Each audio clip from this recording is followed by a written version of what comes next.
আসসালামু আলাইকুম। বিসমিল্লাহির রহমানির রহিম। শ্রম আইন নিয়ে আলোচনা করার জন্য আরো একটি নতুন পর্ব নিয়ে আপনাদের মাঝে উপস্থিত হলাম। আমি হুসাইন আহমেদ আকাশ, সাধারণ সম্পাদক, বাংলাদেশ প্রগতিশীল নির্মাণ শ্রমিক ফেডারেশন। আশা করি সকলেই ভালো আছেন। দেশ ও প্রবাসের সকল সেক্টরের সকল শ্রমিকদেরকে জানাই সংগ্রামী শুভেচ্ছা ও আন্তরিক অভিনন্দন। সংগ্রামী সাথী ও বন্ধুগণ, আজ আমরা আলোচনা করব শ্রম আইনের ধারা 224 নিয়ে। কার্যধারার শুরু ও শেষ।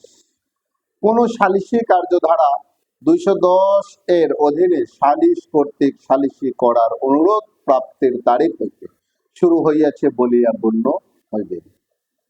যে ক্ষেত্রে কোনো সালিসি কার্যধারায় কোনো নিষ্পত্তিতে উপনীত হওয়া যায়, সেক্ষেত্রে বিরোধের জড়িত পক্ষগণ কর্তৃক নিষ্পত্তি নামায় স্বাক্ষরের তারিখে উক্ত কার্যধারা শেষ হইয়াছে বলিয়া গণ্য হইবে।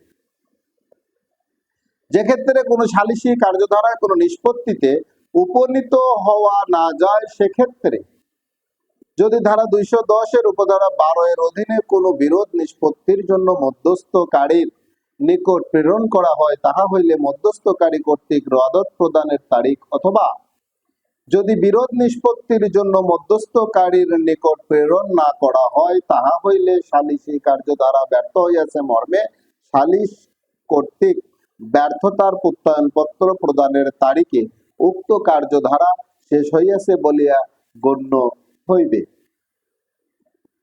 কোন বিরোধ প্রশ্ন বা বিষয় শ্রম আদালতে পেশ করার তারিখ হইতে উহাতে তৎসংক্রান্ত মামলা শুরু হইয়াছে বলিয়া গণ্য হইবে।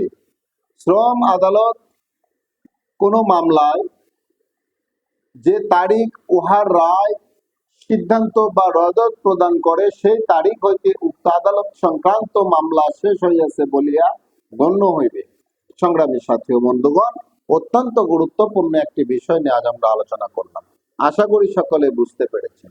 দেশের প্রচলিত আইনের প্রতি শ্রদ্ধাশীল হয়ে এদেশের সকল শ্রমিক এবং মালিকগণকে শ্রম আইন মেনে চলার অনুরোধ রেখে সকলের সুস্বাস্থ্য ও দীর্ঘায়ু কামনা করে আমার নিজের জন্য দোয়া চেয়ে নিয়ে এই পেজের ভিডিওগুলো বেশি বেশি শেয়ারের মাধ্যমে এদেশের কোটি কোটি শ্রমিককে দেখার সুযোগ করে দেওয়ার অনুরোধ করে আজকের পর্ব এখানেই শেষ করছি। আসসালামু আলাইকুম।